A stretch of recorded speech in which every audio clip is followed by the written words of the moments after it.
Ward లో అభ్యర్థిని symbol లేదు. వేరే పోలింగ్ బూత్ బాక్స్ లో వచ్చింది. అక్కడ ఊరం గుర్తు అనే క్యాండిడేట్ లేడు. ఆల్రెడీ మేము అబ్జెక్షన్ కూడా చేసినాం ఆ రోజు. ఏ వార్డు సార్ అది? వార్డు 23వ వార్డు నంబర్ లో అభ్యర్థికి ఉంగరం గుర్తు లేదు. అది బ్యాలెట్ బాక్స్ లో వచ్చింది.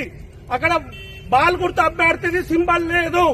సింహము అక్కడ కౌంటింగ్ ప్రక్రియ ఆపుతలేదు. కౌంటింగ్ ప్రక్రియ కంటిన్యూ చేస్తున్నారు. ఇది సరాసరి కరెక్ట్ జరుగుతలేదు. ఇక్కడ ఎలక్షన్ కూడా కరెక్ట్ ప్రక్రియలో జరగలేదు. అక్కడ బ్యాలెట్ పత్రం గుర్తు క్యాండిడేట్ ఉన్నాడు. బ్యాలెట్ పేపర్ మీద బాల్ గుర్తు లేదు. సింహం కూడా లేదు. దాంట్లో రెండు కూడా లేవు. ఎలక్షన్ టైంలో చూడలేదా మరి? పిఎస్ నంబర్ చెప్పాము. ఇప్పుడు కూడా ఉండదు. బ్యాలెట్ లేదు. సరాసరి ఎట్లుంటదో అట్లనే ఉంటది. బ్యాలెట్ పేపర్ కాంటాక్ట్ చేసిన అభ్యర్థికి గుర్తు లేనప్పుడు ఆ ప్రక్రియ ఎట్లా జరుగుతుంది?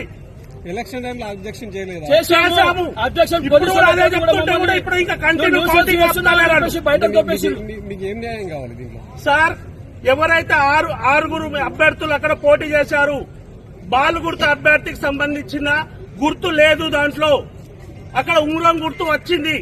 ఆ ఉంగరం గుర్తుకి బ్యాలెట్ పేపర్ పక్కన పెట్టి యథావిధిగా కౌంటింగ్ చేస్తున్నారు. కౌంటింగ్ ఆపమని చెప్పినా గానీ కౌంటింగ్ ఆపుతలేరు.